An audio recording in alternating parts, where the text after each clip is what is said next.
Assalamualaikum warahmatullahi wabarakatuh. Kembali lagi di channel Jagat Misteri.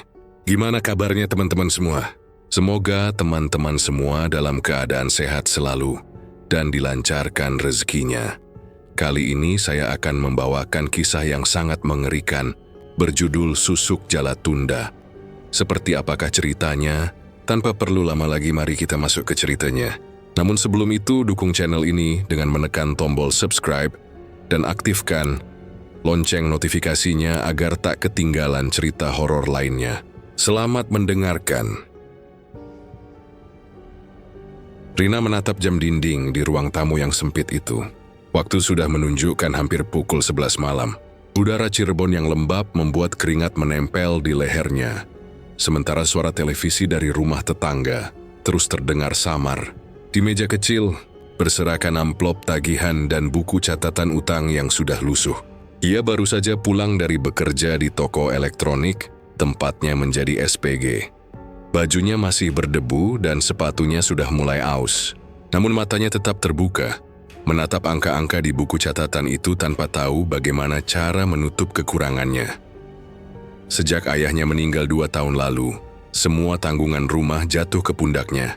Ibunya sudah lama berhenti berjualan karena sakit pinggang, sedangkan 2 adiknya masih sekolah. Setiap bulan, Rina hanya membawa pulang sedikit uang. Sebagian besar habis untuk bayar kontrakan, listrik, dan cicilan utang koperasi yang belum lunas. Dia sering berpikir, kalau saja ayahnya masih ada, mungkin semua ini tidak seberat sekarang. Tapi pikiran itu cepat ia hapus. Yang ada hanyalah dirinya, dan semua beban itu harus tetap ditanggung. Rina, kamu kerja seharian dapat berapa sih? Kok utang di warung belum juga dibayar? Suara ibunya terdengar dari kamar. Nada bicaranya meninggi. Rina tidak langsung menjawab. Ia tahu kalau menanggapi pertengkaran pasti terjadi. Besok, Bu. Nanti kalau gajian, Rina bayar semua. Jawabnya pelan. Besok terus. Udah berapa kali kamu janji begitu? Malu, Rin. Tiap kali ke warung dibilangin utang keluarga kita belum dibayar. Bentak ibunya lagi. Rina terdiam. Ia menatap lantai, menahan air mata yang sudah di ujung mata. Ia tahu ibunya bukan jahat, tapi rasa lelah dan tekanan hidup telah mengubah nada suaranya jadi tajam. Di sisi lain, Rina pun tak punya lagi tenaga untuk membela diri. Malam itu ia duduk lama di kursi bambu depan rumah, menatap jalan kecil yang gelap. Sesekali motor lewat, membawa orang-orang yang baru pulang kerja shift malam. Ya iri, mereka mungkin lelah tapi setidaknya punya kepastian hidup. Ia sendiri merasa hidupnya berputar di tempat yang sama. Kerja, bayar utang, lalu kekurangan lagi. Dalam sebulan terakhir, tagihan dari rentenir semakin sering datang. Lelaki berbadan besar dengan tatapan dingin itu sudah 2 kali mendatangi rumahnya. Ibunya sampai tidak berani keluar kamar setiap kali lelaki itu berdiri di depan pagar. Rina tahu, kalau ia tidak segera menambah penghasilan, rumah kontrakan itu bisa disita kapan saja. Keesokan harinya, ia kembali ke toko lebih pagi. Hari itu panas menyengat, tapi ia tetap memaksa tersenyum di depan pelanggan. Suara musik dari pengeras toko terdengar keras, bercampur dengan bau parfum dan debu. Rina berusaha fokus menjelaskan spesifikasi televisi, walau pikirannya terus memikirkan tagihan di rumah. Curious tuh, kalau tidak bisa menjual cukup barang, komisi bulan itu pasti kecil. Saat istirahat, teman kerjanya, Winda, menepuk bahunya. Kamu kelihatan pucat, Rin. Udah makan belum? Rina menggeleng. Ia pura-pura tersenyum. Enggak lapar, padahal perutnya sudah kosong sejak pagi. Ia memilih menahan lapar agar sisa uangnya bisa dikirim ke rumah. Setelah jam kerja usai, ia duduk sebentar di halte. Menatap mobil-mobil lewat, ia menghitung uang di dompet. Hanya cukup untuk ongkos dan sedikit makanan. Di kepalanya suara ibunya terus terngiang, menuntut, menyalahkan, dan memintanya bekerja lebih keras. Malamnya, di rumah, suasana kembali tegang. Ibunya duduk di kursi sambil menggenggam ponsel. Wajahnya muram. Utang kita makin numpuk, Rin. Kamu gak bisa terus begini. Adikmu mau masuk sekolah menengah, butuh biaya. Kalau kamu gak bisa bantu, mending kamu cari kerja di luar kota. Rina menatap ibunya lama. Kalimat itu seperti tusukan di dada. Juni udah mengorsi sebanyak seksualais, tapi tetap saja dianggap kurang. Rina udah berusaha, Bu. Kerja dari pagi sampai malam. Kalau bukan karena ayah meninggal, Rina juga nggak. Jangan nyalahin ayahmu, potong ibunya tajam. Kalau kamu mau bantu keluarga, jangan cuma ngomong. Cari cara supaya hidup ini nggak terus miskin. Rina menunduk. Tidak ada lagi yang bisa ia katakan. Ia masuk ke kamar, menutup pintu dan duduk di lantai. Matanya panas, dadanya sesak. Ia membuka ponsel. Melihat daftar lowongan kerja yang muncul di grup WhatsApp, matanya berhenti di satu iklan. Lowongan SPG untuk produk kosmetik di Batam, gaji besar, tempat tinggal disediakan. Dia menatap lama, lalu menutup ponsel. Hatinya bimbang, tapi suara ibunya terus terngiang. Keesokan malamnya saat suasana rumah kembali hening, Rina memberanikan diri bicara. Bu, Rina mau ke Batam, ada lowongan SPG di sana. Gajinya lumayan besar. Ibunya menatapnya lama. Batam jauh sekali. Kamu yakin bisa? Kalau di sini terus utang gak bakal lunas, Bu. Rina mau coba. Cuma butuh ongkos keberangkatan. Ibunya terdiam, lalu mengangguk pelan. Kalau memang itu jalanmu, ya sudah. Tapi ingat kirim uang setiap bulan. Jangan lupa sama keluarga. Rina mengangguk. Di dalam hati ia merasa lega, tapi juga takut. Ia belum pernah merantau sejauh itu. Namun malam itu juga ia mulai mengemasi barang-barangnya. Hanya membawa beberapa baju, dokumen, dan sedikit uang hasil pinjaman dari tetangga. Beberapa hari kemudian, Rina sudah duduk di dalam bus menuju pelabuhan. Perjalanan panjang itu terasa hampa. Dari jendela, ia melihat hamparan sawah, rumah-rumah kecil, dan anak-anak berlari di pinggir jalan. Ia ingin sekali hidup normal seperti mereka, tanpa beban utang dan tuntutan yang tak ada habisnya. Tapi harapan itu terasa terlalu jauh. Setibanya di Batam, ia tinggal di sebuah kamar kos kecil di belakang ruko. Dindingnya tipis, suara penghuni lain mudah terdengar. Melihat scene, Rina tidak bisa tidur. Ia memandangi langit-langit kamar yang kotor, sambil mendengarkan suara kendaraan dari jalan raya. Dia mencoba menenangkan diri, meyakinkan bahwa semua ini akan berakhir baik. Namun belum seminggu di sana, ibunya sudah menelepon lagi. Suaranya kali ini lebih keras dari sebelumnya. Kapan kirim uang, Rin? Utang di warung sudah ditagih lagi. Kamu di sana enak, di sini emakmu ditagih terus. Bu Rina baru mulai kerja, belum gajian. Sabar dulu ya, ucapnya lirih. Sabar. Kamu enak ngomong begitu. Kalau nggak bisa bantu, jangan bilang anak. Telepon itu terputus, tapi kata-katanya menancap dalam kepala Rina. Keesokan harinya, ia tetap berangkat kerja ke toko kosmetik di pusat kota. Langkahnya gontai, matanya sayu. Dia berdiri di depan etalasi sambil menawarkan produk pada pengunjung. Tapi pikirannya kosong. Sejak pagi belum ada satupun barang yang terjual. Di timur Sempras Medar Warna. Saat istirahat, ia duduk di belakang toko sambil memegang bekal seadanya. Nasi dingin dan sambal tempe. Tapi tak sanggup menelan. Dalam benaknya wajah ibunya terus muncul. Dengan nada marah yang menusuk hati. Menjelang sore, toko mulai sepi. Rina keluar, berjalan menyusuri trotoar yang ramai oleh pekerja pabrik dan penjual makanan. Dwi tidak punya tujuan, hanya ingin menjauh dari tempat yang membuatnya semakin tertekan.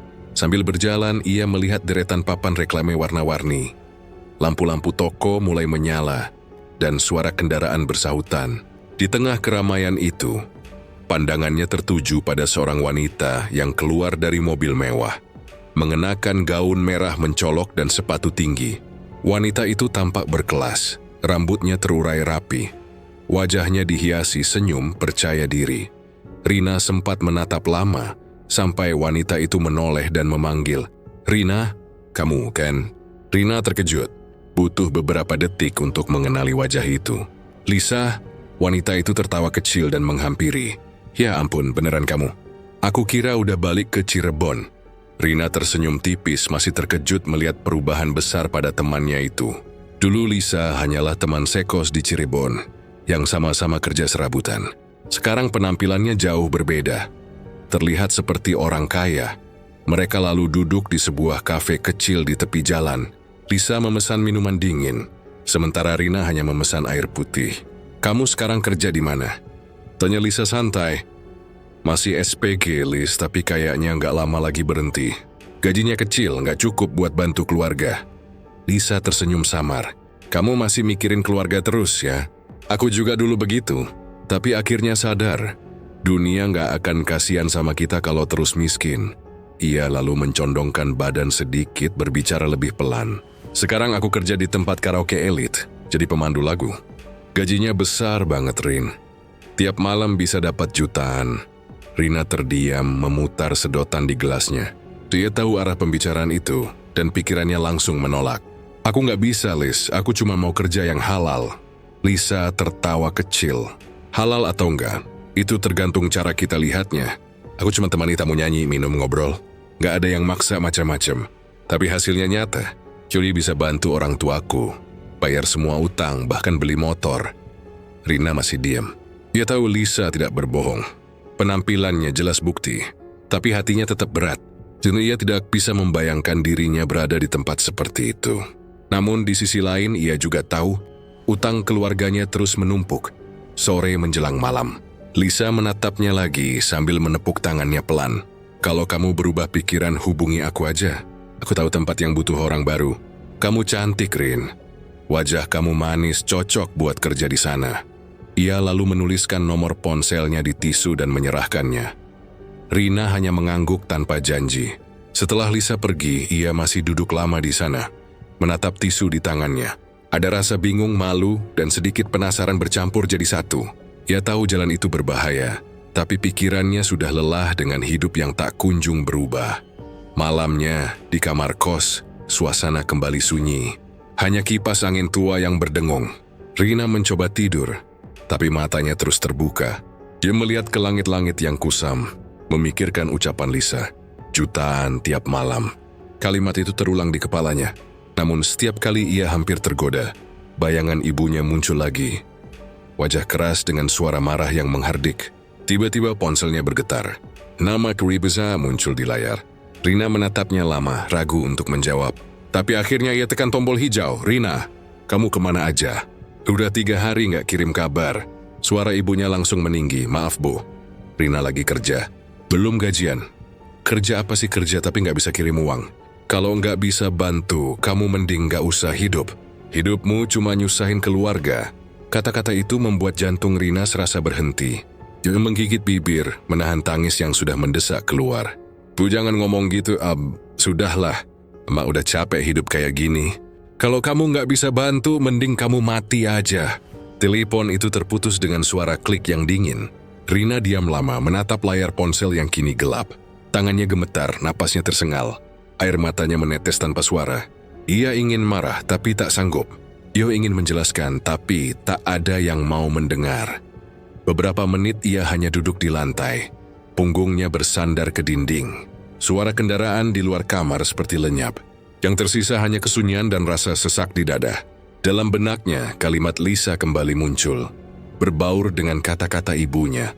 Jutaan tiap malam, kalau nggak bisa bantu mati aja. Perlahan ia berdiri, mengambil tisu yang tadi disimpan di tas. Menatap nomor yang tertulis di atasnya. Angka-angka itu kabur oleh air mata yang belum kering. Ia menggenggam tisu itu kuat-kuat, lalu duduk kembali di tepi tempat tidur. Pikirannya penuh bayangan masa depan yang ia sendiri tak sanggup bayangkan. Malam makin larut. Dari luar jendela, cahaya kendaraan menembus tirai, membuat bayangan bergerak di dinding kamar. Rina menatapnya lama, seperti menunggu sesuatu yang tak pasti. Lalu dengan tangan gemetar, ia meraih ponsel, membuka kontak baru, dan mengetik perlahan nomor yang tertulis di tisu itu. Ponselnya berdering beberapa kali sebelum terdengar suara di seberang. "Hello, Rin." Suara Lisa terdengar lembut seperti sudah tahu alasan panggilan itu. Rina tidak langsung menjawab. Tenggorokannya kering, suaranya serak tertahan. "Liz, aku mau coba." Hening sejenak di seberang, lalu Lisa menjawab dengan nada tenang. "Oke, besok aku jemput kamu. Siapin aja diri kamu." Setelah panggilan itu berakhir, Rina meletakkan ponsel di meja. Keesokan sore, Lisa datang menjemput. Mobilnya berhenti di depan gang kos, membuat beberapa penghuni lain menatap penasaran. Lisa turun dengan pakaian rapi dan aroma parfum yang kuat. "Ayo Rin, gak usah tegang. Cuma mau kenalin tempatnya aja dulu," katanya santai. Rina menurut, membawa tas kecil berisi pakaian yang disarankan Lisa. Perjalanan menuju tempat karaoke itu hanya sekitar 20 menit, tapi bagi Rina terasa lama. Dari jendela mobil, ia melihat deretan ruko, papan iklan bercahaya, dan jalanan yang semakin ramai menjelang malam. Saat mereka tiba, gedung itu tampak mencolok. Lampu warna ungu dan biru menerangi pintu masuk dengan tulisan besar Golden Star Karaoke and Lounge.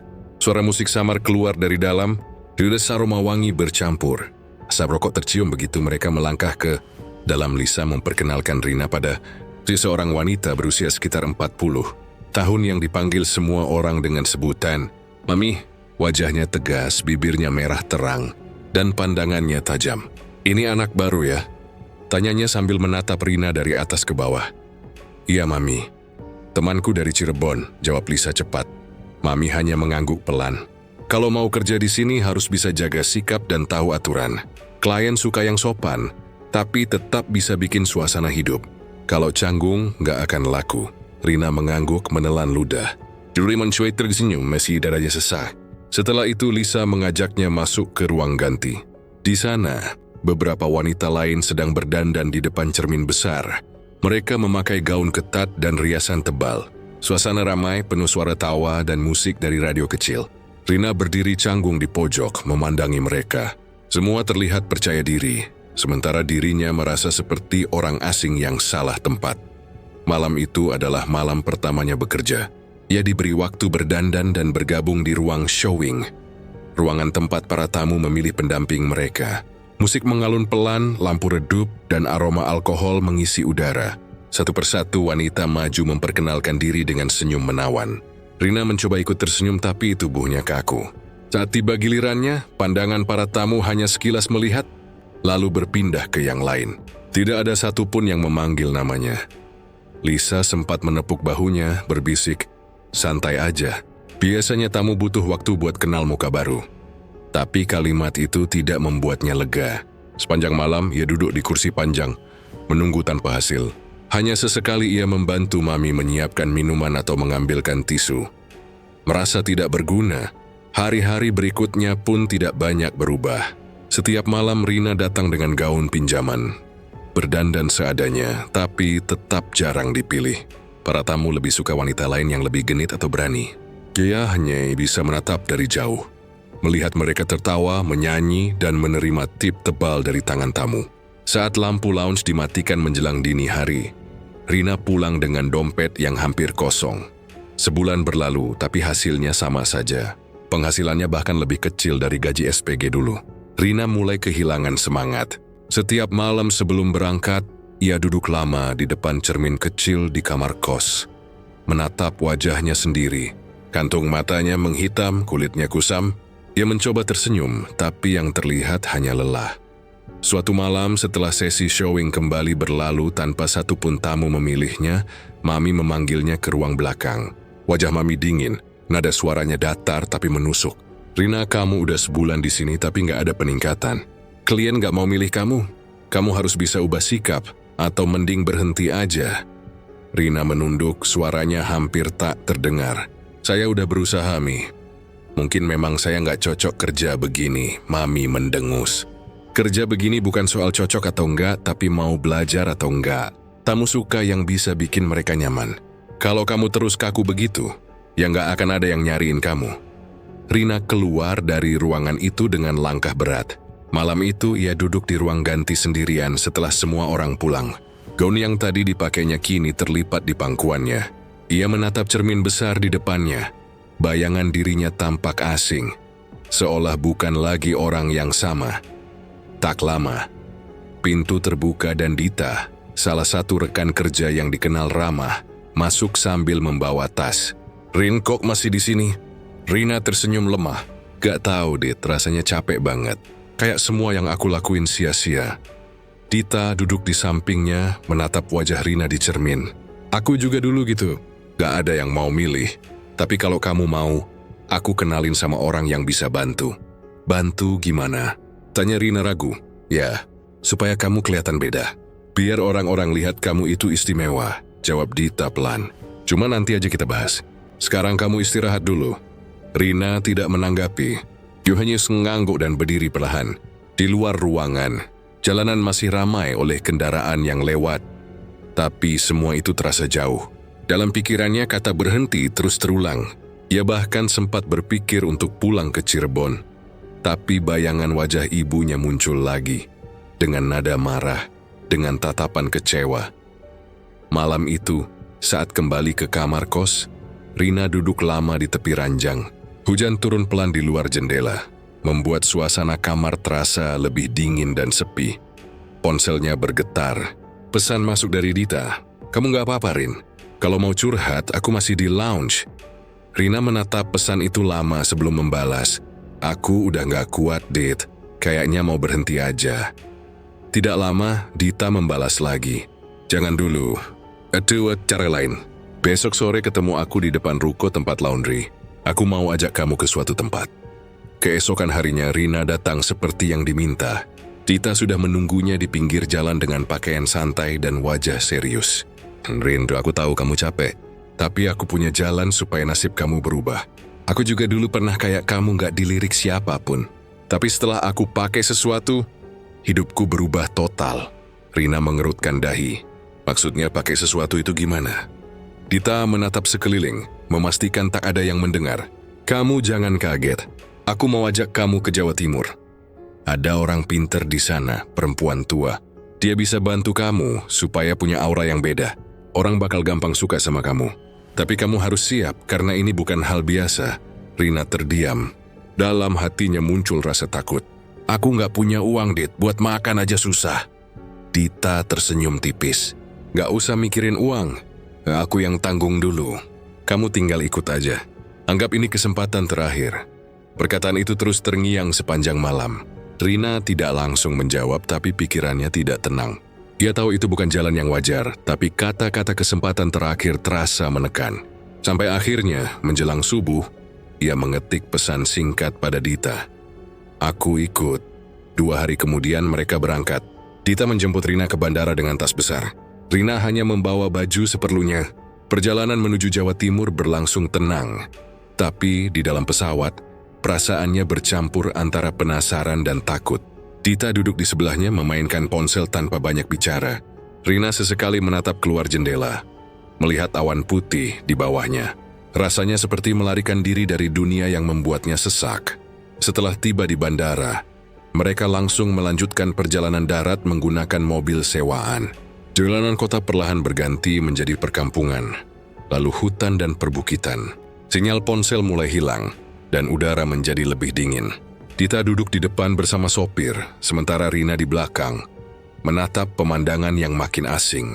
Pohon-pohon besar tumbuh rapat di kiri kanan jalan, dan suara jangkrik terdengar makin nyaring seiring matahari tenggelam. "Masih jauh, Dit?" tanya Rina pelan. "Sedikit lagi. Tempatnya memang jauh dari kota. Biar aman dan gak sembarangan orang tahu," jawab Dita tanpa menoleh.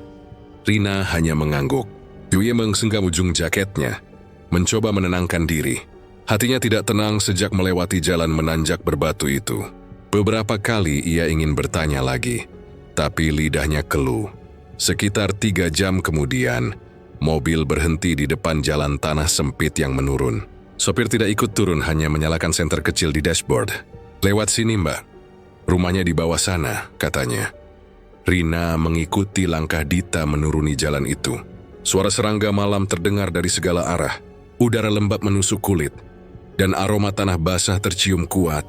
Setelah berjalan hampir 10 menit, di kejauhan mulai terlihat cahaya redup dari sebuah rumah tua. Atapnya terbuat dari genteng berlumut, dan dindingnya tampak kusam. Rumah itu berdiri sendirian di tengah kebun bambu yang lebat. "Ini tempatnya," kata Dita pelan. Rina menatap sekeliling. Tidak ada rumah lain sejauh mata memandang. Hanya pohon-pohon tinggi dan suara burung malam. Cuma menelan ludah, merasa bulu kuduknya meremang. Dari dalam rumah terlihat cahaya temaram dan bayangan seseorang bergerak perlahan. Mereka masuk ke halaman rumah. Tanahnya lembab, dan di dekat pintu terlihat beberapa kendi air dan sesajen bunga di atas piring kecil. Dita mengetuk pintu pelan. Tak lama pintu itu terbuka, dan seorang perempuan tua muncul. Tubuhnya kecil, kulitnya keriput, tapi matanya tajam menatap mereka. Rambutnya disanggul rapi, dan ia mengenakan kebaya hitam. "Kalian dari Batam?" Suaranya serak tapi tegas. Iya, Mbah. Ini temanku Rina, jawab Dita sopan. Perempuan tua itu menatap Rina lama, dari kepala hingga kaki. Joey berjalan perlahan mengitari Rina. Langkahnya pelan namun mantap. Bau dupa menyengat dari ruangan dalam, membuat kepala Rina sedikit pusing. Anak ini punya pembawaan sepi, gumamnya lirih. Tapi cocok dipakaikan jala tunda. Rina mengangkat wajahnya, bingung. Jala tunda itu apa, Mbah? Perempuan tua itu menatapnya lekat-lekat. Susuk tua, peninggalan dari seorang sinden zaman dulu. Namanya Nyi Asi. Dulu dia terkenal karena kecantikannya. Semua laki-laki tunduk padanya. Setelah mati, pesonanya tidak ikut hilang. Energinya masih tersimpan di sini. Ia menunjuk lemari kayu di sudut ruangan, yang pintunya ditutup kain hitam. Rina menelan ludah, suaranya bergetar. Jadi, saya besar harus pakai susuk itu? Mbih Ratmi mengangguk pelan. Kalau kamu ingin hidupmu berubah, iya. Tapi harus siap dengan pantangan. Jala tunda bukan susuk biasa. Hanya yang punya niat kuat yang bisa menanggungnya. Dita menepuk bahunya pelan. Gak usah takut, Rin. Aku juga dulu dibantu, Mbah. Gak ada apa-apa kok. Ucapan itu membuat Rina sedikit tenang meski dadanya masih berdebar. Ia mengikuti Mbah Ratmi menuju ruangan dalam. Dindingnya dipenuhi kain jarik tua dan wadah berisi bunga kering. Di tengah ruangan, ada kendi besar berisi air dan baskom penuh bunga 7 rupa. Lilin menyala di 4 sudut ruangan, menciptakan cahaya redup kekuningan yang bergetar halus. Ritual ini harus dilakukan malam Jumat Kliwon, kata Mbah Ratmi. Kita mulai tepat tengah malam. Sekarang kamu bersihkan badan dulu. Di kamar belakang sudah disiapkan air kembang. Lepas semua perhiasan, jangan bawa apapun. Rina menurut. Jun melangkah ke kamar belakang. Di sana hanya ada ember besar berisi air dan kain jarik lusuh tergantung di dinding. Bau bunga dan dupa bercampur menusuk hidung. Yui menatap air di dalam ember. Kelopak bunga mengambang, dan di permukaan air itu pantulan wajahnya tampak berbeda. Pucat dan muram. Ia mulai menyiram tubuhnya perlahan. Air dingin membuat kulitnya merinding. Di sela cipratan air, ia sempat merasa seperti ada seseorang menatap dari balik pintu. Tapi saat menoleh, tak ada siapapun. Hanya suara gemerisik bambu dari luar. Ia cepat-cepat menyelesaikan mandi, lalu mengenakan kain jarik yang tadi digantung. Teksturnya kasar, dan anehnya terasa lebih berat dari kain biasa. Saat keluar dari kamar, Dita sudah duduk bersila di lantai, menunduk diam. Mbah Ratmi berdiri di tengah ruangan sambil membawa wadah kecil, berisi 3 benda berkilat seperti jarum halus. Wajahnya serius, matanya menatap lurus ke arah Rina. Kau sudah siap? Rina mengangguk ragu. Iya, Mbah. Kalau ada rasa takut, lepaskan sekarang. Karena kalau kamu mundur di tengah jalan, semua akan berbalik. Rina tidak menjawab. Ia menunduk, mencoba menenangkan diri. Jantungnya berdetak keras. Mbah Ratmi mulai menyalakan dupa lebih banyak, membuat ruangan dipenuhi asap tipis.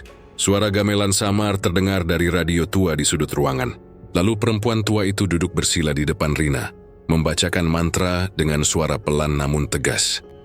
Suara itu terdengar aneh, kadang seperti berbisik, kadang seperti mendengung. Dita menunduk dalam, tidak berani melihat. Rina berusaha memejamkan mata, tapi hawa di ruangan itu membuat kulitnya terasa dingin. Di sela mantra, Mbah Ratmi membuka kain hitam yang menutupi lemari kayu. Dari dalam lemari keluar aroma aneh seperti bunga busuk yang disiram minyak. Mbah Ratmi mengambil sesuatu dari sana, sehelai kain jarik tua dengan pola kuning keemasan. Ini kain milik Nyi Asi. Kau harus memakainya malam ini, katanya pelan. Dia yang akan menerima kamu. Rina gemetar saat kain itu disampirkan di pundaknya. Rasanya dingin seperti baru diambil dari air. Saat kain menempel di kulitnya, bulu kuduknya langsung berdiri. Entah dari mana ia mencium bau harum yang aneh. Bukan bunga tapi seperti wangi tubuh seseorang. Ia mencoba menatap sekitar, namun pandangannya seperti berbayang. Sekarang jangan bicara apapun, perintah Mbah Ratmi. Ia mengambil 1 jarum kecil dan mencelupkannya ke wadah air bunga, lalu menyentuh kening Rina. Ini untuk membuka daya tarik pandanganmu. Jarum itu ditekan perlahan ke kulit. Rina meringis. Rasanya seperti ditusuk panas, tapi tidak ada darah. Jarum kedua diarahkan ke bibirnya. Ini untuk kekuatan kata-katamu. Rina ingin mundur, tapi tubuhnya seakan tak bisa digerakkan. Ia hanya bisa memejamkan mata.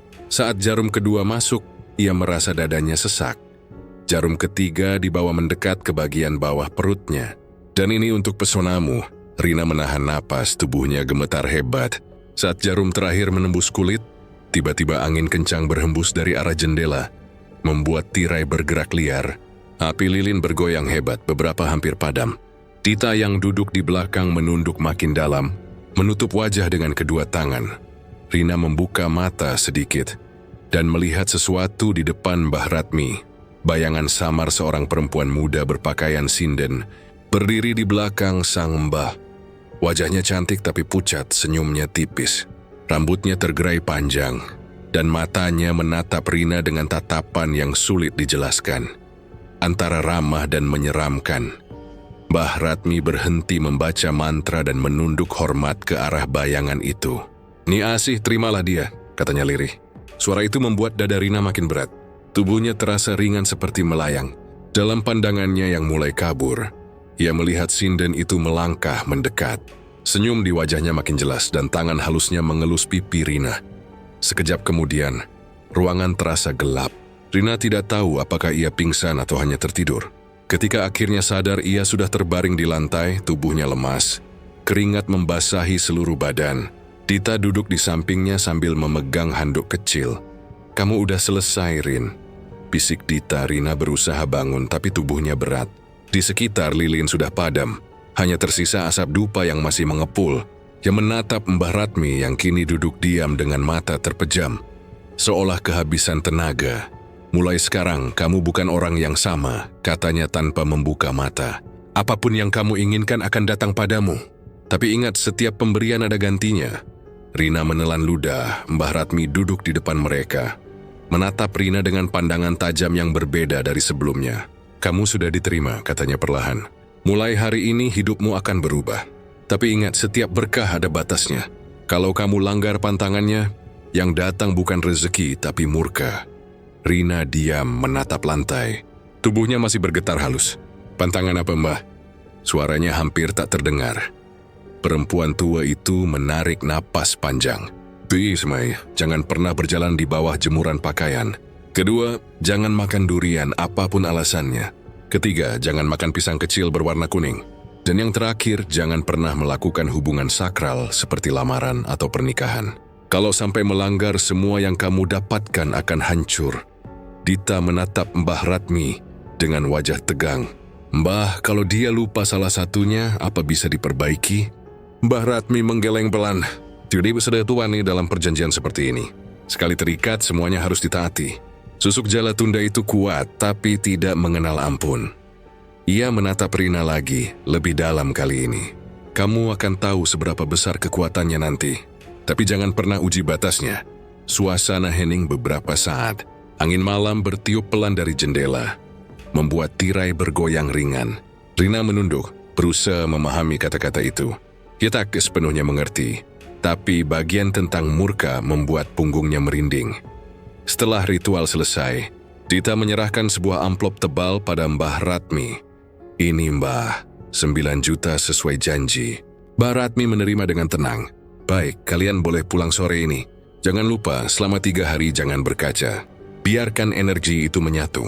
Setelah itu, jalani hidupmu seperti biasa, tapi patuhi pantangan yang sudah aku sebutkan."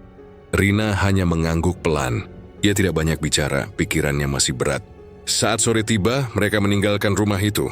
Jalanan tanah yang mereka lalui basah oleh hujan semalam. Dan suara ranting patah terdengar di bawah langkah kaki mereka. Rina sesekali menoleh ke belakang, melihat rumah tua itu semakin kecil di kejauhan. Ia masih bisa mencium samar aroma dupa dan bunga yang terbawa angin. Perjalanan pulang terasa panjang dan hening. Dita hanya sesekali membuka percakapan kecil untuk mengusir sepi. "Kamu gak usah mikir aneh-aneh, Rin. Aku dulu juga takut. Tapi hasilnya luar biasa. Setelah ini kamu bakal lihat sendiri." Rina hanya tersenyum tipis. Ia tidak tahu harus percaya atau tidak. Yang ia rasain hanya kelelahan dan sedikit lega karena semua sudah selesai. Namun di dalam hatinya, ada sesuatu yang terasa berbeda. Entah perasaan hangat di dada atau tekanan halus yang membuatnya sulit tidur sepanjang malam di perjalanan pulang. Begitu kembali ke Batam, Dita langsung mengajaknya mampir ke tempat karaoke. "Mami pasti kaget lihat kamu. Aku yakin malam ini kamu gak perlu showing," katanya sambil tertawa kecil. Rina ragu. Ia belum sempat beristirahat, tapi ajakan Dita sulit ditolak. Mereka tiba di lobi karaoke menjelang malam. Ruangan itu ramai seperti biasa. Musik berdentum, aroma parfum dan alkohol bercampur di udara. Namun sesuatu terasa lain. Saat Rina melangkah masuk, percakapan para pegawai seolah berhenti sesaat. Semua mata, dari security, kasir hingga tamu yang baru datang, serempak menoleh ke arahnya. Rina sempat menunduk, malu. Tapi tatapan itu tidak hilang. Justru semakin banyak yang memperhatikannya. Dita menatapnya sambil tersenyum puas. "Tuh kan, aura kamu udah beda." Mami yang duduk di pojok ruangan memperhatikan dengan pandangan heran. "Rina, kamu kemana aja sebulan ini?" "Saya ikut Dita, Mi," jawab Rina pelan. Mami memandangi wajahnya lama seolah tidak percaya. "Kamu kelihatan beda. Entah kenapa saya nggak bisa berhenti lihat kamu." Ia lalu menoleh pada Dita. "Malam ini kasih dia ruang 2. Klien baru datang, tamu penting dari Jakarta. Suruh pilih sendiri tapi saya yakin dia bakal pilih Rina." Dan benar saja, malam itu Rina langsung dipanggil oleh seorang tamu bernama Pak Bima. Pria berusia sekitar 40 tahun, berpakaian rapi dengan jam tangan mahal. Dia hanya melihat Rina sekali lalu tersenyum. "Yang itu aja, gak usah ganti." Dita memberi isyarat dan Rina berjalan mendekat. Dengan langkah tenang. "Jadi tidak tahu Bina, tamu malam itu semua terasa berbeda." Tatapan tamu, cara mereka bicara, bahkan aroma ruangan seperti berubah. Ada sesuatu di dirinya yang membuat orang lain terpaku. Sejak malam itu nama Rina mulai sering disebut di antara para tamu tetap Pak Bima. Menjadi pelanggan yang paling sering datang. Setiap kali ia hadir, Mami langsung tahu siapa yang akan dipanggil lebih dulu. "Rina, siap-siap di ruang 1. Pak Bima udah nunggu," kata Mami suatu malam. Suaranya terdengar lembut, jauh berbeda dari nada tegasnya dulu. Rina tersenyum kecil dan berdiri. Gaun merah yang ia kenakan malam itu mengikuti lekuk tubuhnya dengan sempurna. Juga melangkah masuk ke ruang VIP tempat Pak Bima sudah duduk menunggu. Pria itu menatapnya lama, seperti baru melihatnya pertama kali. "Kamu makin cantik aja, Rin," ucapnya sambil menuangkan minuman. "Terima kasih, Pak," jawab Rina singkat, berusaha tetap tenang meski jantungnya berdebar. Malam itu berlangsung lama. Pak Bima tertawa lepas menceritakan pekerjaannya, sementara Rina hanya mendengarkan. Sesekali ia menatap lurus ke arah cermin di ruangan itu. Di sana, pantulan wajahnya tampak halus dan bercahaya meski tanpa banyak riasan. Ia sendiri nyaris tak mengenali dirinya. Beberapa minggu berlalu dan semuanya berubah cepat. Dalam waktu singkat, Rina menjadi bintang utama di tempat karaoke itu. Hampir setiap tamu ingin duduk bersamanya. Bahkan tamu-tamu lama yang biasanya hanya memilih wanita lain kini menanyakan namanya pada resepsionis. Uang tip yang dulu hanya ratusan ribu kini menjadi jutaan setiap malam. Pak Bima kian sering datang. Dia bukan hanya memberi uang, tapi juga perhiasan dan hadiah mahal. Rina mulai memiliki ponsel baru, tas bermerek, dan pakaian yang jauh lebih mewah. Setiap kali ia pulang ke kos, Dita selalu tersenyum bangga melihat perubahan itu. "Aku udah bilang kan, Rin, Susuk itu nggak main-main," katanya sambil tertawa kecil. Namun tidak semua orang ikut senang. Di antara para pemandu lagu lain, ada satu nama yang sejak awal tidak pernah menyukai Rina, Vera. Wanita itu sudah lama menjadi favorit tamu sebelum Rina datang.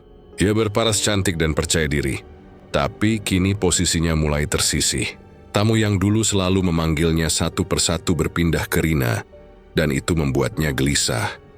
Awalnya Vera hanya diam, tapi semakin lama rasa iri itu tumbuh jadi kebencian. Ia mulai memperhatikan Rina diam-diam.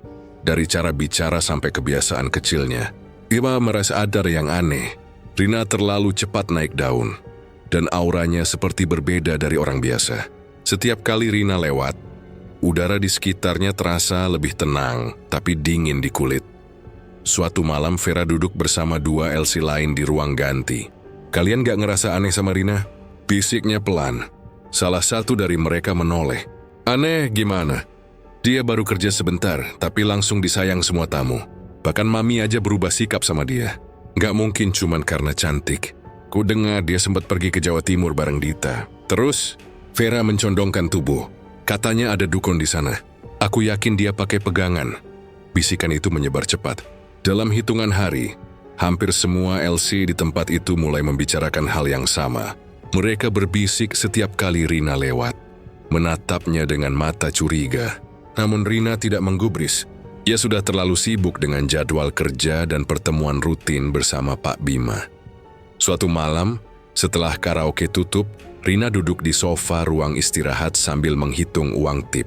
Mami datang menghampiri. "Kamu luar biasa, Rin. Tamu berebut pengen sama kamu. Kalau terus begini, kamu bisa jadi ikon tempat ini." Rina tersenyum sopan. "Terima kasih, Mi. Saya cuma kerja seperti biasa." "Tetap rendah hati ya," kata Mami sambil menepuk bahunya. "Tapi ingat, dunia malam ini gak semuanya senang lihat orang lain naik. Hati-hati aja." Ucapan itu membuat Rina terdiam. Dia menatap wajah Mami sejenak, lalu mengangguk. Saat Mami pergi, ia kembali menghitung uang di tangannya. Jumlahnya banyak, tapi entah kenapa ia tidak merasa bahagia sepenuhnya. Beberapa hari kemudian, Vera mulai berani berbicara langsung pada tamu-tamu Rina, terutama pada Pak Bima. Ia mendekati pria itu di lobi sambil berpura-pura ramah. "Pak Bima, hati-hati loh. Saya dengar Rina itu gak bersih." Pak Bima mengerutkan dahi. "Maksudnya?" Vera tersenyum licik. "Ya, orang bilang dia pakai ilmu. Makanya semua orang bisa jatuh cinta gitu aja." Pak Bima tertawa kecil, menganggapnya lelucon. Tapi setelah malam itu, kata-kata Vera entah kenapa terus mengganggu pikirannya. Ia mulai memperhatikan Rina dengan tatapan berbeda. Lebih lama, tapi juga lebih waspada. Di sisi lain, Rina mulai merasakan perubahan suasana di tempat kerja. Beberapa rekan tidak lagi menyapanya seperti dulu. Obrolan berhenti setiap kali ia datang. Bahkan Dita pun terlihat lebih diam. Ia tidak tahu apa yang sedang beredar, tapi bisa merasakan hawa dingin di balik senyum-senyum pura-pura itu. Suatu malam, setelah semua tamu pulang, Rina menatap dirinya di cermin besar ruang ganti. Bayangannya terlihat lebih pucat. Ia mendekat memperhatikan matanya sendiri. Sekilas, ia merasa seperti melihat orang lain di balik pantulan kaca itu. Bayangan samar perempuan dengan senyum yang tenang namun dingin. Ia cepat-cepat memalingkan wajah, menahan napas. Dari belakang, Vera melintas dan berkata pelan tanpa menoleh. "Kamu hebat, Rin. Semua mata sekarang ke kamu.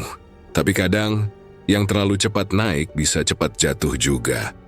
Rina menatap punggung Vera tanpa menjawab. Keesokan paginya, udara Batam terasa panas meski matahari belum tinggi. Rina duduk di kamar kosnya yang sempit menatap ponsel. Pesan dari Pak Bima muncul. "Aku kesana siang ini, Rin, beliin kue kesukaan kamu." Ia membaca pesan itu berulang kali. Dulu, kalimat seperti itu membuat hatinya senang. Tapi kali ini ada sesuatu yang ganjil.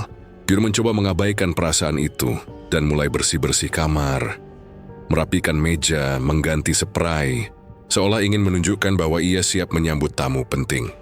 Sekitar jam 12, suara mobil berhenti di depan gang kos. Rina keluar dan melihat Pak Bima turun sambil membawa kotak kecil berwarna kuning muda.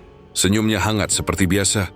"Aku bawain bolu kesukaan kamu," katanya sambil mengangkat kotak itu.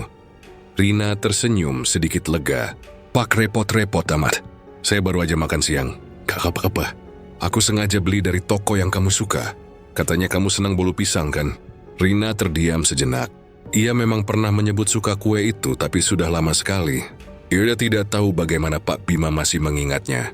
"Iya Pak, tapi kok ingat aja?" Pak Bima tertawa kecil. "Ya harus. Kamu kan spesial." Mereka lalu masuk ke kamar. Rina menyiapkan air minum, sementara Pak Bima membuka kotak kue itu. Aroma manis langsung menyebar di ruangan kecil itu, menggoda siapapun yang mencium. "Coba satu potong," ucapnya sambil menyodorkan piring kecil. Rina mengambilnya tanpa curiga. Ia duduk di tepi ranjang, memotong kue itu perlahan. Teksturnya lembut, warnanya keemasan. Ia tidak sadar kalau di dalam adonan itu terdapat potongan kecil pisang berwarna kuning muda. Buah yang seharusnya pantang ia makan seumur hidup. "Enakkah?" tanya Pak Bima sambil memperhatikan wajahnya. Rina tersenyum tipis. "Manis, Pak." Kayak biasanya, Pak Bima tersenyum balik tapi matanya tidak ikut tersenyum. Listen to di sana, tapi rasa ingin tahu yang ditahan. Dia memandangi Rina lama, memperhatikan setiap gerak kecil di wajah dan tangannya. Kamu gak takut gemuk makan manis terus? Rina tertawa pelan. Saya kerja tiap malam, Pak. Capeknya ngalahin olahraga, jadi gak sempat gemuk. Pak Bima ikut tertawa, tapi tawa itu cepat hilang. Hening beberapa detik terasa aneh. Dia mencondongkan badan sedikit, menatap Rina dari dekat. Rin, boleh aku tanya sesuatu? Rina berhenti mengunyah. Apa, Pak? Orang bilang kamu pakai sesuatu, katanya datar.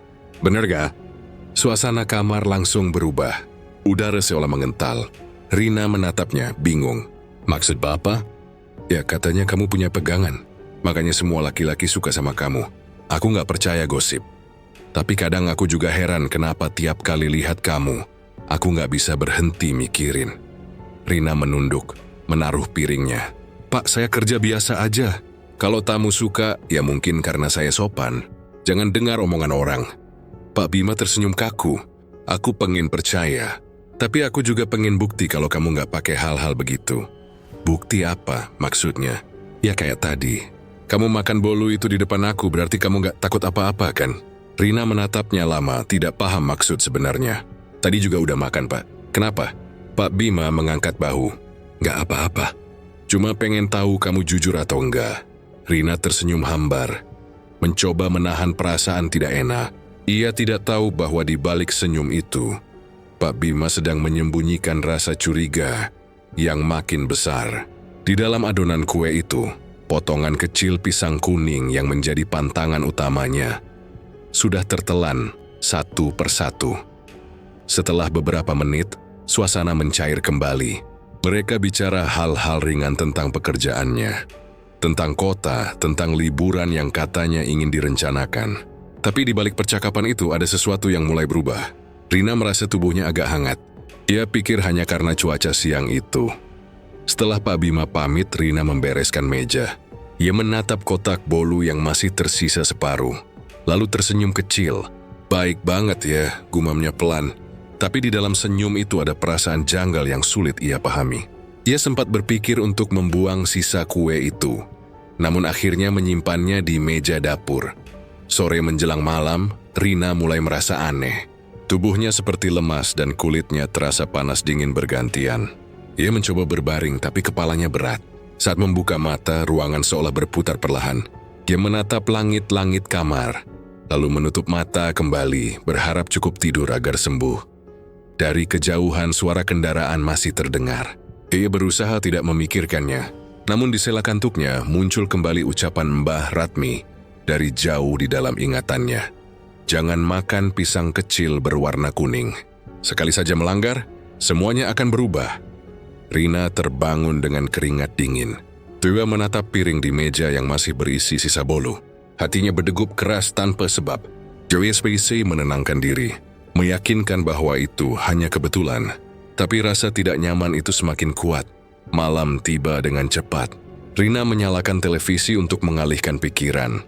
Tapi bayangan dirinya di layar hitam televisi yang mati tiba-tiba membuatnya tertegun. Sekilas pantulan wajahnya tampak berbeda, lebih pucat, dengan mata yang sedikit cekung. Ia mengedip dan bayangan itu kembali normal. Ia mengira hanya karena lelah. Di luar hujan mulai turun rintik-rintik, menimbulkan suara lembut di atap seng. Rina menarik selimut, mencoba tidur. Namun tubuhnya mulai menggigil, keringat dingin mengalir di leher, dan napasnya terasa berat. Ia menatap ke arah meja, ke arah kotak kue itu. Dan entah kenapa dadanya terasa sesak setiap kali melihatnya. Ponselnya bergetar, pesan dari Dita masuk. Rin, hati-hati sama Vera. Aku dengar dia ngomong hal aneh ke Pak Bima. Rina menatap pesan itu lama, tapi tidak sempat membalas. Pandangannya kabur. Joya berbaring, mencoba bernapas teratur, tapi matanya mulai berat. Dalam gelap yang makin pekat, aroma harum aneh kembali muncul, harum yang sama seperti saat ritual dulu. Ketika akhirnya ia tertidur, mimpi buruk datang. Joya melihat dirinya berdiri di tengah panggung dengan sorot cahaya terang, memakai kain jarik yang sama seperti saat ritual. Di depannya kursi-kursi kosong berjajar, tapi dari gelap belakang ruangan terdengar tepuk tangan dan tawa pelan. Tiba-tiba dari balik tirai muncul sosok perempuan berpakaian sinden dengan wajah putih pucat. Senyumnya lebar tapi matanya hitam legam. "Kamu lupa janji, Rina," bisiknya pelan. Suaranya bergema seperti datang dari dalam kepala. Rina terbangun dengan teriakan tertahan. Tubuhnya basah oleh keringat, tapi udara kamar terasa sangat dingin. Gemiseng sedadanya yang berdebar, berusaha tenang. Namun sejak malam itu keadaan tubuhnya makin buruk. Pagi harinya ia merasa seluruh sendinya kaku. Leher dan punggungnya sakit seolah habis dipukul benda keras. Saat mencoba berdiri, kedua kakinya gemetar lalu langsung jatuh. Ia duduk di lantai dengan napas tersengal, merasa ada yang aneh di tubuhnya. Dita datang menjenguk sore itu dan langsung panik melihat kondisinya. "Rin, kamu kenapa? Mukamu pucat banget." Rina mencoba bicara, tapi suaranya tidak keluar. Bibirnya bergerak tapi hanya terdengar suara serak pendek. Gemi menunjuk tenggorokannya, memberi isyarat kalau tidak bisa bicara. Dita memegang bahunya, wajahnya panik. "Ya Allah, kamu sakit apa?" "Aku panggil dokter," ya, dokter datang malam itu. Seorang pria muda memeriksa suhu tubuh, tekanan darah, dan jantungnya. Setelah beberapa menit, ia menggeleng. Secara medis nggak ada yang aneh. Tekanan darah normal, detak jantung juga normal. Tapi kalau pasien nggak bisa bicara, biasanya karena syok berat atau trauma. Coba dibawa ke rumah sakit besar kalau besok nggak membaik. Dita mengangguk, sementara Rina hanya menatap kosong ke arah langit-langit. Kepalanya berat, pandangannya kabur. Setelah dokter pergi, Dita duduk di sampingnya, menggenggam tangannya. "Rinci, kamu jangan mikir yang aneh-aneh, ya. Mungkin cuma kecapekan." Tapi dalam hatinya, Dita tahu ini bukan sakit biasa. Hari berikutnya, keadaan Rina makin parah. Kita ada kuis berjalan, tubuhnya lemas, dan wajahnya mulai berubah. Kulitnya yang dulu halus kini tampak kusam. Garis-garis halus muncul di bawah mata, dan pipinya tampak menurun. Dalam waktu 2 hari, wajahnya seperti menua bertahun-tahun. Setiap kali melihat cermin, ia gemetar dan menangis tanpa suara. Malam ketiga Dita menginap di kamar itu. Hujan turun deras di luar, dan listrik sempat berkedip 2 kali sebelum stabil. Rina terbaring di kasur, matanya terbuka tapi kosong. Dita duduk di kursi memeluk lutut. Saat waktu menunjukkan lewat tengah malam, terdengar suara samar dari luar jendela, lirih seperti orang bernyanyi. Suaranya lembut tapi nadanya sendu dan dingin. "Rin, kamu dengar gak?" tanya Dita pelan. Tapi Rina hanya menatap langit-langit tanpa ekspresi. Suara itu makin jelas. Lantunan nada Jawa yang lambat, seperti suara sinden dalam pertunjukan wayang. Tapi di antara nada itu, terdengar rintihan pelan, seperti tangisan yang ditahan. Dita menegakkan tubuh, menatap jendela yang tertutup tirai. "Siapa di luar?" Suaranya bergetar, tiba-tiba angin berhembus keras. Tirai bergerak dan aroma harum bunga kenanga memenuhi ruangan. Lilin kecil di meja bergetar hebat lalu padam. Suasana langsung gelap, hanya cahaya dari luar jendela yang redup menembus masuk. Rina menggeliat, tubuhnya bergetar. Dita panik dan menyalakan ponsel untuk memberi cahaya. Saat cahaya itu jatuh ke wajah Rina, Dita menjerit pelan. Di mata Rina ada bayangan hitam samar yang bergerak-gerak, seperti asap hidup. Bibirnya terbuka sedikit, tapi bukan suara manusia yang keluar, melainkan suara tawa pelan, tinggi dan menggema. Dita mundur sambil gemetar. "Rin." "Ya Allah, Rin." Tubuh Rina tiba-tiba terangkat sedikit lalu jatuh lagi ke kasur. Dari arah pintu kamar terdengar langkah pelan. Dita menoleh cepat tapi tidak ada siapapun. Hanya udara dingin yang menelusup masuk. Setelah beberapa detik suasana kembali tenang. Dita mematikan ponsel dan berlari memeluk Rina. "Kamu kenapa, Rin?" "Astagfirullah." Tapi Rina hanya diam, matanya menatap kosong ke arah langit-langit. Air matanya mengalir pelan. Keesokan paginya Dita membawa Rina ke rumah sakit. Hasil pemeriksaan tetap sama. Tidak ada penyakit apapun. Dokter hanya menyarankan agar dibawa ke psikolog. Tapi Dita tahu ini bukan soal kejiwaan. Ia bisa merasakan hawa dingin yang selalu muncul setiap kali berada di dekat Rina. Bahkan perawat yang membantu pun sempat berbisik, "Pasiennya aneh, Mbak. Badannya dingin tapi keringat terus keluar." Malam berikutnya, Dita membawa Rina pulang karena tidak tahan melihat tatapan takut para perawat. Dia menyewa mobil dan membawa Rina kembali ke kos. Sejak itu teror mulai muncul setiap malam. Rina mulai mendengar suara gamelan dari arah kamar mandi setiap lewat tengah malam. Kadang disertai suara perempuan menyanyi dengan nada panjang dan melengking. Saat suara itu datang, tubuh Rina gemetar hebat. Ia mencoba menutup telinga, tapi suara itu seolah datang dari dalam kepala. Suatu malam, Dita terbangun karena mendengar suara Rina menangis. Ia bangun dan melihat Rina duduk di lantai, memegangi wajah. "Rin, kenapa?" Rina tidak menjawab, hanya menunjuk ke arah cermin di sudut kamar. Dita menoleh, dan seketika darahnya terasa berhenti mengalir. Di dalam pantulan cermin di belakang Rina, terlihat sosok perempuan berpakaian sinden, kebaya merah, rambut panjang, dan wajah pucat dengan mata gelap. Perempuan itu tersenyum miring sambil menatap ke arah mereka. Dita menjerit, lalu berlari menutup cermin dengan kain. Namun setelah itu, udara kamar terasa semakin berat. Rina terjatuh ke lantai, tubuhnya kejang sebentar, lalu diam. Dari arah pintu, terdengar bisikan pelan. "Kau sudah berjanji." "Rina," malam itu terasa sangat panjang. Begitu pagi tiba, tanpa pikir panjang, Dita memutuskan membawa Rina kembali ke Jawa Timur. Ia meminjam uang dari Mami, menyewa mobil, dan berangkat dengan kondisi Rina yang lemah di kursi belakang. Sepanjang perjalanan Rina tak bersuara. Matanya terbuka setengah tapi pandangannya kosong. Sesekali bibirnya bergerak pelan, seperti berusaha mengucap sesuatu. Tapi tak ada suara keluar. Jalanan panjang itu terasa sunyi. Dita menatap keluar jendela, melihat pepohonan dan sawah berganti satu persatu. Di hatinya ada rasa takut bercampur penyesalan. "Kita sampai, Rin. Kamu kuat ya?" "Sedikit lagi," katanya lirih sambil menatap Rina dari kaca spion. Namun Rina hanya diam. Mereka tiba di desa sore hari. Hujan baru saja berhenti, menyisakan aroma tanah basah dan kabut tipis yang menggantung di udara. Mobil berhenti di depan rumah tua yang pernah mereka datangi dulu. Rumah Mbah Ratmi. Tapi kali ini suasananya berbeda. Pintu rumah tertutup rapat dan halaman dipenuhi daun kering. Tidak ada asap dupa, tidak ada cahaya dari jendela. Semuanya terasa mati. Dita mengetuk pintu berkali-kali. "Mbah Ratmi, Mbah." Suaranya parau karena kelelahan. Tak ada jawaban. Setelah menunggu lama, seorang perempuan tua dengan kain lusuh keluar dari samping rumah. Wajahnya keriput tapi matanya tajam. "Kalian cari siapa?" tanya perempuan itu dengan suara rendah. "Mbah Ratmi, Ibu. Kami dari Batam, ini temannya. Dulu sempat ditolong Mbah. Sekarang sakit parah," jawab Dita cepat. Perempuan itu menatap Dita lama sebelum menjawab pelan. "Mbah Ratmi sudah meninggal 3 hari lalu. Ditemukan di kamarnya dengan dupa masih menyala. Sekarang yang tinggal cuma saya, asistennya." Dita terdiam, jantungnya seperti berhenti berdetak. "Meninggal?" Suaranya nyaris tak terdengar. Jemis meniti Rina yang makin lemas, lalu kembali memohon. "Bu, tolonglah. Mbah Ratmi kan punya ilmu. Mungkin Ibu tahu caranya bantu dia. Tolong, saya mohon." Perempuan tua itu menatap Rina dari ujung kaki sampai kepala.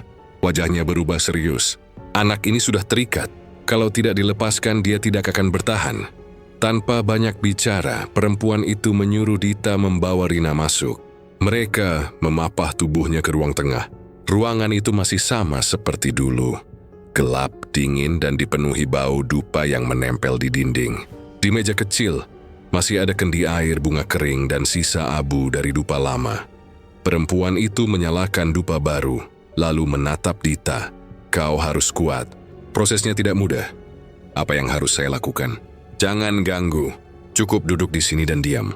Ritual dimulai saat malam turun. Dupa dinyalakan di 4 sudut ruangan, dan perempuan itu duduk bersila di depan tubuh Rina, yang dibaringkan di atas tikar pandan. Ia mengambil selaput kelapa yang masih basah, dan membacakan doa dalam bahasa Jawa kuno. Suaranya rendah dan berat, kadang melengking, kadang lirih. Asap dupa membumbung menutupi pandangan. Rina mulai bergerak. Tubuhnya bergetar, matanya terbuka lebar, tapi pandangannya kosong. Dita menjerit kecil, tapi perempuan tua itu berteriak, "Diam. Jangan ganggu." Rina mendesis pelan seperti orang kesakitan. Tiba-tiba kulit di dahinya tampak berdenyut. Perempuan tua itu mendekat, menempelkan selaput kelapa ke bagian itu. Suara letupan kecil terdengar, dan jarum kecil berkilat sesaat sebelum jatuh ke kain putih yang disiapkan di lantai. Dita menutup mulutnya, menahan tangis. Proses belum selesai. Perempuan itu lalu menempelkan selaput kelapa ke bibir Rina. Tubuh Rina menegang, Napasnya tersengal. Bau hangus samar muncul dari udara. Jarum kedua keluar dengan suara gesekan halus dan jatuh ke kain yang sama.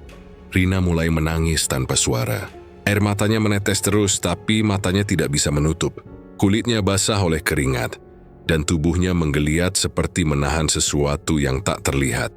Yang terakhir paling berat, ucap perempuan tua itu lirih. Ia lalu memegang selaput kelapa terakhir dan menaruhnya di perut bawah Rina.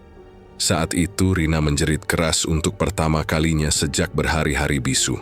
Suara itu panjang dan menyayat. Tubuhnya melengkung lalu jatuh lemas. Dari tempat itu keluar sehelai cahaya tipis berwarna kuning yang perlahan lenyap ke udara bersama aroma harum bunga. Semua kembali hening. Perempuan tua itu menunduk dalam-dalam, memejamkan mata. "Sudah selesai," katanya pelan. Ia mengambil ketiga jarum kecil yang kini tergeletak di kain putih. Jarum-jarum itu hitam legam, mengeluarkan bau aneh seperti besi terbakar. Ini yang mengikatnya. Kalau tidak dikeluarkan malam ini, nyawanya sudah habis. Dita langsung memeluk tubuh Rina yang lemas. Ia menangis, menatap wajah sahabatnya yang tampak tenang untuk pertama kalinya. Kulit Rina yang tadi pucat mulai hangat. Napasnya kembali teratur. Perempuan tua itu berdiri pelan dan menutup wadah dupa. "Istirahatkan dia. Besok pagi sebelum matahari naik, mandikan dengan air dari sumur belakang. Setelah itu jangan pernah menyebut nama yang menempel di susuk itu lagi." Malam itu Dita tidur di samping Rina. Ia tidak berani memejamkan mata terlalu lama. Sesekali ia menatap wajah Rina yang mulai tampak segar. Tidak ada lagi aroma harum aneh, tidak ada bayangan di sudut kamar. Hanya suara jangkrik di luar rumah yang menemani sisa malam. Keesokan harinya, sesuai pesan, Dita memandikan Rina dengan air sumur belakang. Airnya dingin tapi terasa bersih. Saat tetes air terakhir membasahi kepala Rina, sinar matahari pagi menembus daun bambu dan jatuh tepat di wajahnya. Rina membuka mata pelan. Tatapannya masih lemah, tapi kali ini hidup. "Dit," suaranya serak. Dita tersenyum sambil menangis. "Ya Rin, kamu udah sadar. Udah selesai semuanya." Beberapa hari kemudian, setelah tenaganya cukup, mereka pulang ke Batam. Rina memilih berhenti total dari dunia malam. Ia menjual perhiasan dan barang mewah yang pernah diberi Pak Bima untuk biaya hidup seadanya. Juni awal bulan berikutnya, ia diterima bekerja sebagai admin di kantor kecil di pinggiran kota. Gajinya tak besar, tapi cukup untuk makan dan bayar kos. Setiap sore, Rina duduk di depan jendela, menatap langit yang mulai gelap. Johnny Sawak siaki makeup tebal. Rina lagi mengejar uang besar. Di wajahnya tersisa ketenangan yang dulu tidak pernah ada. Ia belajar menerima hidupnya apa adanya, meski sederhana. Kadang dalam kesunyian malam ia masih teringat wajah sinden cantik itu. Tapi setiap kali aroma harum bunga muncul dari luar jendela, ia hanya memejamkan mata dan berbisik pelan, "Aku sudah bebas." Cerita pun selesai. Terima kasih sudah mendengarkan cerita ini hingga akhir. Bagi kalian yang baru bergabung, alangkah baiknya untuk tekan tombol subscribe dan aktifkan lonceng notifikasinya agar tak ketinggalan cerita lainnya dari jagat misteri saya. Pamit undur diri sampai bertemu di cerita berikutnya. Saya akhiri, wassalamualaikum warahmatullahi wabarakatuh.